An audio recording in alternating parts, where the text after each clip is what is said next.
हमारे YouTube channel में आपका स्वागत है। अभी जो प्री बीएड का एग्जाम होने वाला है उसमें जो सामान्य अध्ययन का खंड है उसको मैं डिस्कस करूंगा। अगर आप चैनल पे नए हैं और आपने अभी तक हमारे चैनल को सब्सक्राइब नहीं किया है तो इसे जरूर सब्सक्राइब कर लीजिएगा। ये मेरा इंस्टाग्राम पेज है। मैं आपको बता दूं जो प्री बीएड का एग्जाम होने वाला है वो 100 मार्क्स का एग्जाम होगा, जिसमें से रीजनिंग सामान्य मानसिक योग्यता के 30 अंक के 30 प्रश्न होंगे, 30 अंक के 30 प्रश्न होंगे। सामान्य ज्ञान जिसको आज हम लोग पढ़ने वाले हैं, मैं कोशिश करूंगा पहले सामान्य ज्ञान के बाद मैं जस्ट खत्म होने के बाद मैं सामान्य मानसिक योग्यता भी चालू कर दूं, या पैरेलल भी हम इसको पढ़ सकते हैं। तो आज हम लोग सामान्य ज्ञान पढ़ने वाले हैं जो कि 20 अंक का होगा। सामान्य ज्ञान ज्ञान काफी बड़ा होगा। उसके बाद शिक्षण अभिरुचि है, टीचिंग मेथड जो भी होंगे, कैसे टीच करना है उससे रिलेटेड होगा। सामान्य हिंदी से 10 क्वेश्चन आएंगे और सामान्य अंग्रेजी से 10 क्वेश्चन, तो टोटल 100 अंक के 100 प्रश्न पूछे जाएंगे। ठीक है, ये सिलेबस का एक बाहरी रूप है। 5 खंडों में आपका सिलेबस डिवाइडेड है। जो आज हम चर्चा करने वाले हैं वो है सामान्य ज्ञान। सामान्य ज्ञान काफी बड़े पार्ट में बटा हुआ है, आपको दिखाई दे रहा है स्क्रीन में। ये 20 अंक का जो है सामान्य ज्ञान, उसमें इतिहास है, नागरिक शास्त्र या राजनीति विज्ञान जिसे बोले वो है, अर्थशास्त्र है, भूगोल है और साइंस है, सामान्य विज्ञान है। तो आज इस खंड में ये जो सामान्य ज्ञान है जो 20 अंक का है, जो 5 खंड में बटा हुआ है, उसका हम जो भाग उठाए हैं वो है भारतीय इतिहास। इस पार्ट को हम आज करेंगे और बहुत ही जल्दी जल्दी बहुत ही तेजी तरीके से करना है, क्योंकि आपको सिलेबस दिखाई दे रहा है। ये जो सिलेबस है काफी बड़ा सिलेबस है, जिसमें से सामान्य ज्ञान जो मात्र 20 मार्क्स का आने वाला है, मात्र 20 मार्क्स का आने वाला है। इसको बहुत ही बड़ा सिलेबस है। ये भी देखिए, सामान्य ज्ञान जो 20 मार्क्स का है वो बहुत बड़ा है। ये पूरा है, ये पूरा। तो हम कोशिश करेंगे अब कि ये जो सामान्य ज्ञान है इसे बहुत जल्दी जल्दी खत्म कर लें। जो मेन इंपॉर्टेंट है, जो बहुत इंपॉर्टेंट है, जिसके आने के जरा चांसेस है, मैं उसको डिस्कस करूं यहाँ पर। ठीक है, तो आज मैं उसी सिलसिले में भारतीय इतिहास उठा रहा हूं। तो चलिए स्टार्ट करते हैं फिर। मैं भारतीय इतिहास में आज जो पढ़ने वाला हूँ, प्रमुख जो समाज सुधार आंदोलन है, धार्मिक सुधार आंदोलन है, इनको मैं पहले डिस्कस करूंगा। तो इसी में सबसे जो पहला आता है वो है ब्रह्म समाज। ब्रह्म समाज एग्जाम में जो क्वेश्चन आने के लायक है मैं उन्हीं को ही डिस्कस करूंगा आपसे। तो ब्रह्म समाज की संस्थापक कौन है और इसकी स्थापना कब हुई उसको हम देखेंगे। ठीक है, तो 1828 में राजा राम मोहन राय ने, राजा राम मोहन राय, मैं आपको सलाह दूंगा कि आप मेरे साथ साथ लिखना भी चालू करिए। जो मेन इंपॉर्टेंट पॉइंट है, जो एकदम इंपॉर्टेंट पॉइंट है, मैं वही डिस्कस करूंगा और एग्जाम में आने की काफी चांसेस होगा। तो आप अपने साथ एक पेन और कॉपी रखिए और लिखना चालू करिए। तो ब्रह्म समाज के बारे में जो इंपॉर्टेंट पॉइंट बताते जा रहा हूं उसको लिखते जाइए। 1828 में राजा राम मोहन राय ने कलकत्ता में ब्रह्म सभा की स्थापना करी थी। ध्यान रखिएगा, ब्रह्म सभा, ब्रह्म सभा, समाज नहीं, ब्रह्म सभा की स्थापना की, जिसे बाद में ब्रह्म समाज कहा गया। यही ब्रह्म सभा ही बाद में क्या कहलाया? ब्रह्म समाज। याद रखिए, इसका उद्देश्य था हिंदू धर्म में सुधार लाना। उद्देश्य याद रखिए, उद्देश्य है हिंदू धर्म में सुधार लाना,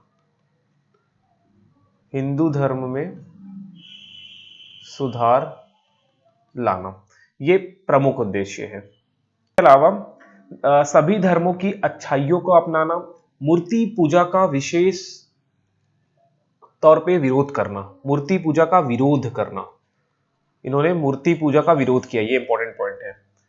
ठीक है, इतना याद रखिए। ठीक है, इसके अलावा याद रखिए कि हिंदू समाज की कुरीतियों में सती प्रथा, बहुपत्नी प्रथा, वेश्यागमन, जातिवाद, बाल विवाह आदि को समाप्त करने का प्रयास किया। मैं फिर से बोलूंगा, सती प्रथा, नोट करिए, आप नोट करिए, सती प्रथा, बहुपत्नी प्रथा, वेश्यागमन, जातिवाद, बाल विवाह, इन सब का इस समाज के माध्यम से राजा राम मोहन राय ने विरोध किया, लेकिन इन्होंने विधवा पुनर्विवाह का समर्थन किया। विधवा पुनर्विवाह का समर्थन किया। तो जो भी हमारे समाज में कुरीतियां थी, गलत चीजें थी, उसका इस समाज के माध्यम से राजा राम मोहन राय ने विरोध किया, और जो अच्छे चीज हो सकते हैं उसको सपोर्ट भी किया। ठीक है, याद रखिएगा। राजा राम मोहन राय के बाद देवेंद्र नाथ टैगोर का नाम आता है। देवेंद्र नाथ टैगोर। देवेंद्र नाथ टैगोर ब्रह्म समाज में शामिल हुए। इससे पहले वो तत्वबोधिनी सभा में थे, मतलब तत्वबोधिनी सभा से जुड़े हुए थे, या उन्होंने तत्वबोधिनी सभा की स्थापना की थी। ठीक है, इतना ही यहां से इंपॉर्टेंट है, इतना याद रखिए। इसके बाद ब्रह्म समाज में केशव चंद्र सेन, केशव चंद्र सेन आके जुड़े ब्रह्म समाज में। मैं फिर से बोलूंगा, ब्रह्म समाज की स्थापना राजा राम मोहन राय ने की। इसके बाद देवेंद्र नाथ टैगोर उसमें जुड़े। देवेंद्र नाथ टैगोर ने केशव चंद्र सेन को ब्रह्म समाज का आचार्य नियुक्त किया। ठीक है, कालांतर में बाद में केशव चंद्र सेन और देवेंद्र नाथ टैगोर के बीच में थोड़ी लड़ाई हुई या मतभेद हुआ। ठीक है, देवेंद्र नाथ टैगोर जो थे वो पुराने विचारों के थे, और केशव चंद्र सेन जो थे वो नए विचारों के थे। इन्हीं विचारों में मतभेद की वजह से ब्रह्म समाज में क्या हुआ, विभाजन हुआ। ठीक है, उसके बाद केशव चंद्र सेन वाला जो ब्रह्म समाज था वो काफी प्रचलित हुआ, क्योंकि वो नए जमाने के विचारों से प्रभावित थे। ठीक है, केशव चंद्र सेन की सबसे इंपॉर्टेंट महत्वपूर्ण काम है 1872 में। डेट वेट याद रखने की जरूरत नहीं है, मुझे लगता नहीं डेट पूछेंगे, लेकिन आप लिख सकते हैं। 1872 में आचार्य केशव चंद्र सेन ने ब्रह्म विवाह अधिनियम पारित करवाया। ब्रह्म विवाह अधिनियम, ब्रह्म विवाह अधिनियम पास कराया। ठीक है, इसके अनुसार, इस अधिनियम के अनुसार 14 वर्ष से कम बालिका और 18 वर्ष से कम बालक का विवाह वर्जित कर दिया। इस ब्रह्म विवाह अधिनियम के तहत 14 वर्ष की कम की बालिका और 18 वर्ष से कम के बालक का जो विवाह है वो वर्जित कर दिया। ठीक है, लेकिन यही ब्रह्म विवाह अधिनियम पास किन्होंने कराया, केशव चंद्र सेन के प्रयासों से ये अधिनियम पास हुआ। लेकिन कालांतर में 1878 में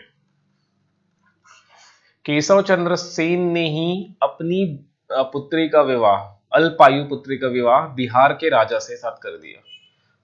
खुद ये अधिनियम पारित करवाया कि 14 वर्ष की बालिका और 18 वर्ष के बालक का विवाह से कम का विवाह नहीं हो सकता, और खुद 1878 में 6 साल बाद अपनी अल्पायु पुत्री का विवाह कर दिया। ठीक है, कुछ बिहार के राजा से कर दिया, जो ब्रह्म समाज में का विघटन का कारण बना। ठीक है, इतना पॉइंट याद रखिए। उसके बाद हम थोड़ा राजा राम मोहन राय के बारे में देख लेते हैं। राजा राम मोहन राय, इनके बारे में जरा देख लेते हैं। ये बहुत ही इंपॉर्टेंट है, यहां से क्वेश्चन आने की इंपॉर्टेंट चांसेस है, नोट करिए। बंगाल में प्रारंभ हुए समाज सुधार आंदोलन का नेतृत्व राजा राम मोहन राय ने किया। इन्हें भारत में सांस्कृतिक पुनर्जागरण के गुरु, सांस्कृतिक पुनर्जागरण के गुरु नोट करिए आप, सुधार आंदोलन के प्रवर्तक, आधुनिक भारत के पिता, नव भारत के तारा, राष्ट्रवाद के जनक, भारतीय पत्रकारिता के जनक, भाषाई विद्वान कहा जाता है। मैं फिर से बोलूंगा, इसे आप नोट करिएगा। भारत में सांस्कृतिक पुनर्जागरण के गुरु, एग्जाम में आएगा, निम्न में से किसे भारत में सांस्कृतिक पुनर्जागरण के गुरु कहते हैं? 4-5 ऑप्शन होगा, राजा राममोहन राय, दयानंद सरस्वती, स्वामी विवेकानंद। आपको ऑप्शन लगाना पड़ेगा राजा राममोहन राय को। ठीक है, उसी प्रकार से सुधार आंदोलन के प्रवर्तक, आधुनिक भारत के पिता, एग्जाम में आता है, निम्न में से कौन आधुनिक भारत के पिता कहे जाते हैं? एग्जाम में आएगा। नव भारत के तारा, नव भारत के तारा, ये सब एग्जाम में आएगा। राष्ट्रवाद के जनक, राष्ट्रवाद के जनक, भारतीय पत्रकारिता के जनक, भाषाई विद्वान कहा जाता है। ठीक है, ये याद रखिए इतना। इनके कुछ प्रमुख पुस्तक भी हैं। एक है मिरात उल अखबार, फारसी भाषा में मिरात उल अखबार। ये एक उनका पत्र है, न्यूज़पेपर है, अखबार है, जो कि फारसी भाषा में था।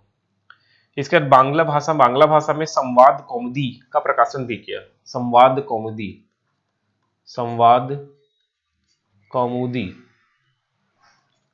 ये याद रखिए।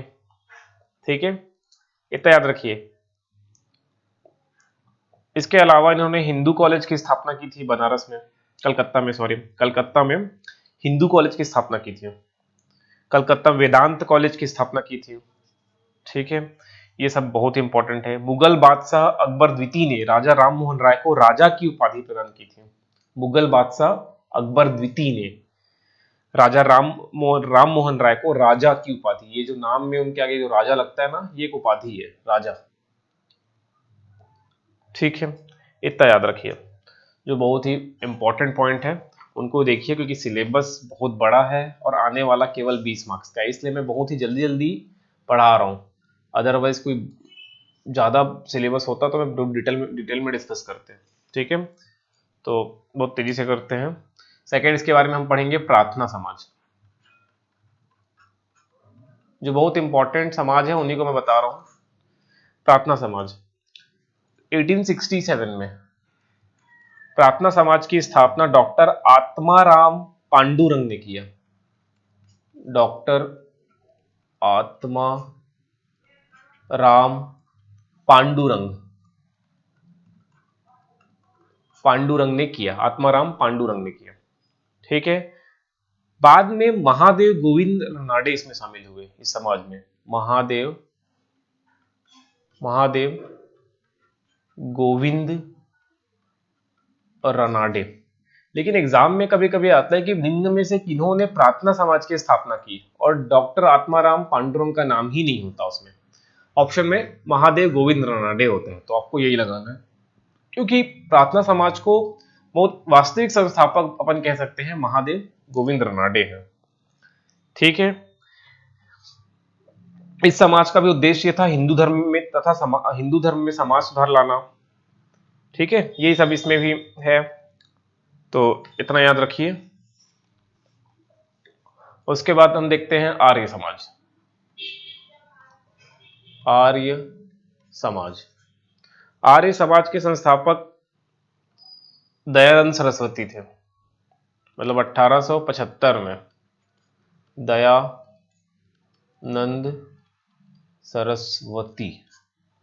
सरस्वती ने आर्य समाज की स्थापना की। इसका मुख्यालय लाहौर में था।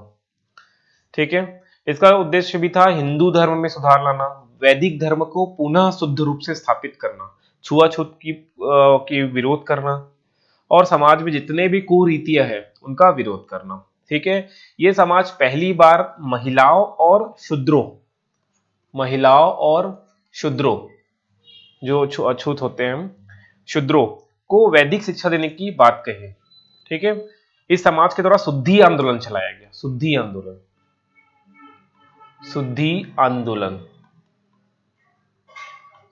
आंदोलन चलाया गया। ठीक है, जो कि काफी विवादास्पद रहा, क्योंकि इस आंदोलन के थ्रू जो हिंदू दूसरे धर्म को ग्रहण कर लिए हैं उनको वापस बुलाया गया इस धर्म में, हिंदू धर्म में। ठीक है, काम का इतना नहीं है, जो इंपॉर्टेंट पॉइंट्स हैं वो ही याद रखिए। ठीक है, दयानंद सरस्वती के बारे में थोड़ा देख लेते हैं हम लोग। दयानंद सरस्वती, इनका जो जन्म हुआ था गुजरात में, मूल नाम कभी कभी एग्जाम में पूछा जाता है कि इनका वास्तविक नाम क्या था या बचपन का नाम क्या था। तो इनका बचपन का नाम था मूल शंकर।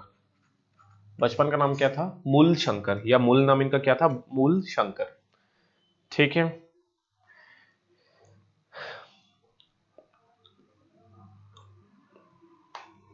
उसके बाद हम पहुंचते हैं, अच्छा, एक यहां पर याद रखिएगा, दयानंद सरस्वती ने सर्वप्रथम स्वराज शब्द का प्रयोग किया था। इन्होंने सर्वप्रथम स्वराज शब्द का प्रयोग किया था। इसके बाद हम आगे पहुंचते हैं रामकृष्ण मिशन।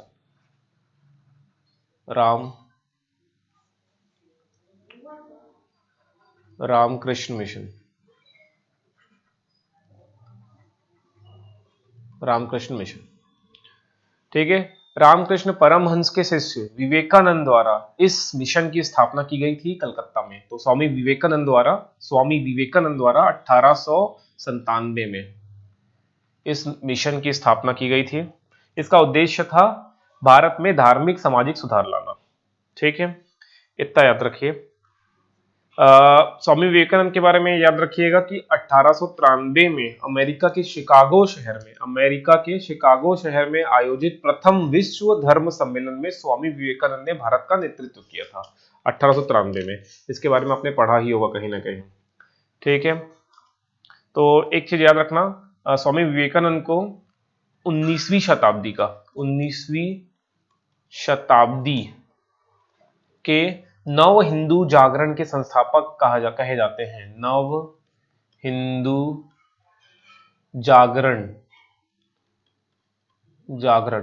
जागरण के संस्थापक कहे जाते हैं, याद रखिए। इनकी दो पत्रिकाओं के नाम भी याद रखना है, एक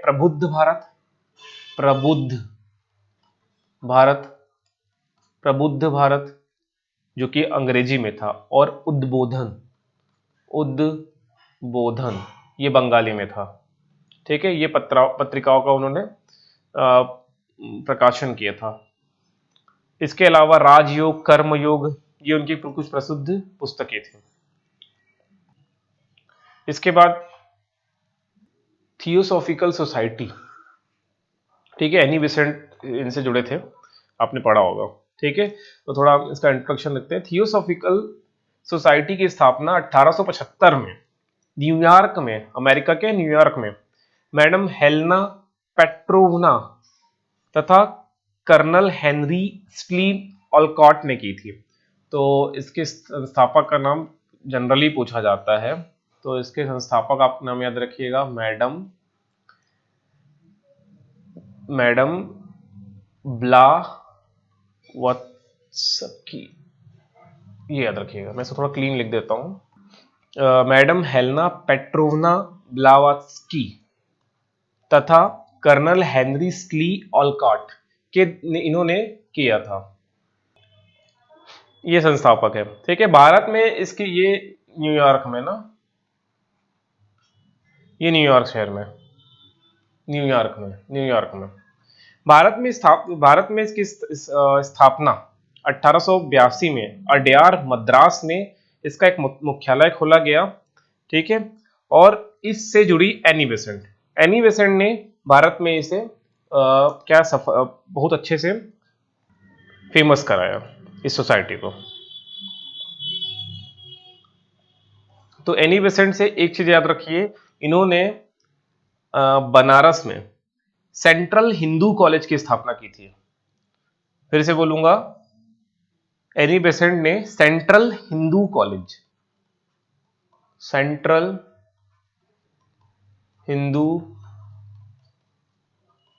कॉलेज की स्थापना की, जो बाद में चलकर मदन मोहन मालवीय के प्रयासों से बनारस हिंदू विश्वविद्यालय बना, जिसका आज हम फेमसली कहते हैं बनारस हिंदू यूनिवर्सिटी के नाम से फेमस हुआ।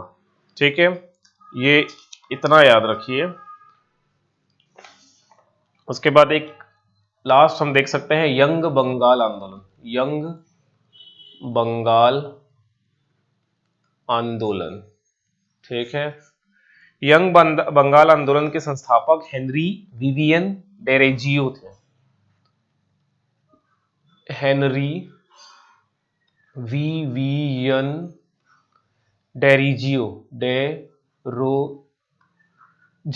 ये संस्थापक थे। क्षेत्र बंगाल था, इतना याद रखिए। ठीक है। डेरोजियो को आधुनिक भारत का प्रथम राष्ट्रवादी कवि कहते हैं। इन्हें हम क्या बोलते हैं?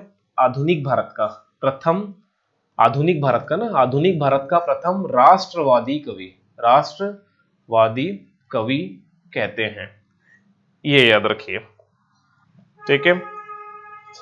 यंग बंगाल आंदोलन का उद्देश्य क्या था? प्रेस की स्वतंत्रता था, जमींदारों के अत्याचारों से रैयतों की सुरक्षा, रैयतों मतलब किसानों की सुरक्षा या भूस्वामी की सुरक्षा, सरकारी उच्च सेवाओं में भारतीयों को रोजगार दिलाना। जनरली होता क्या था कि सरकार के जो उच्च सेवा है उसमें भारतीयों को नहीं, अंग्रेजों को ही रिजर्व रहता था, तो उसमें भारतीयों को नौकरी दिलाना, ये इस आंदोलन का प्रमुख उद्देश्य था। ठीक है, ये हमने अभी देखा। ठीक है, इसके बाद हम देखते हैं कुछ प्रमुख दलित सुधार आंदोलन को भी देखते हैं। इसमें आएगा सत्य शोधक समाज, सत्य शोधक समाज। सत्य शोधक समाज के संस्थापक ये आपसे एग्जाम में पूछा जाएगा, जो कि ज्योतिबा फुले हैं। इसके संस्थापक याद रखिए, एग्जाम में बहुत इंपॉर्टेंट है आने के लिए, ज्योतिबा फुले, ज्योतिबा ज्योतिबा फुले, ज्योतिबा फुले, इनका नाम याद रखिए, बहुत इंपॉर्टेंट है। उद्देश्य यही है कि ब्राह्मणवाद और उसकी कुरीतियों का विरोध करना, अस्पृश्य लोगों को शिक्षा देकर समाज में आगे उठाना, यही इसका उद्देश्य है। उसके बाद हम देखते हैं, अगला देखते हैं डॉक्टर भीमराव अंबेडकर के जो आंदोलन है, प्रमुख आंदोलन है, ये भी पूछा जा सकता है। अंबेडकर के प्रमुख आंदोलन,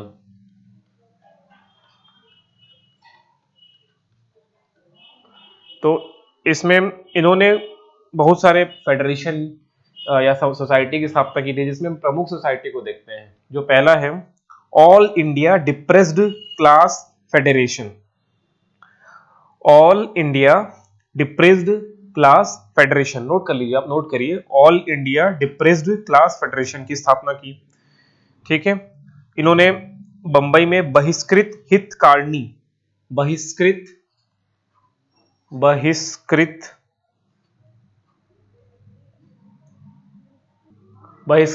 हितकारिणी सभा की स्थापना की। ठीक है, ये कुछ प्रमुख सभा है जिनके संस्थापक के बारे में पूछा जाता है। ठीक है, ये याद रखिए।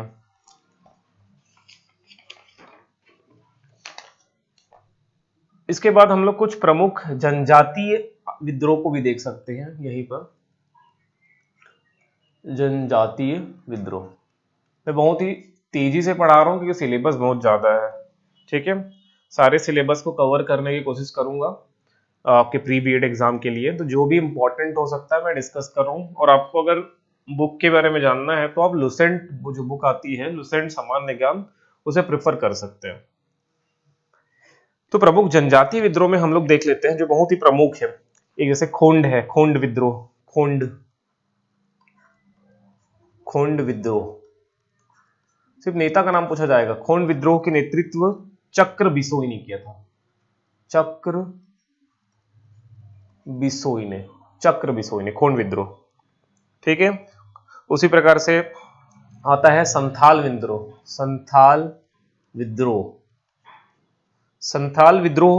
के नेता थे सिद्धो व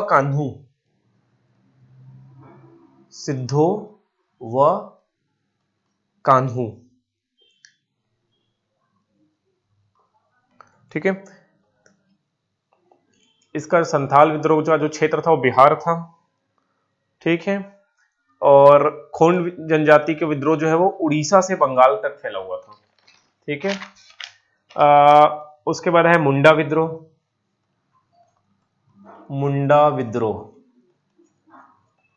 विद्रोह के नेता थे बिरसा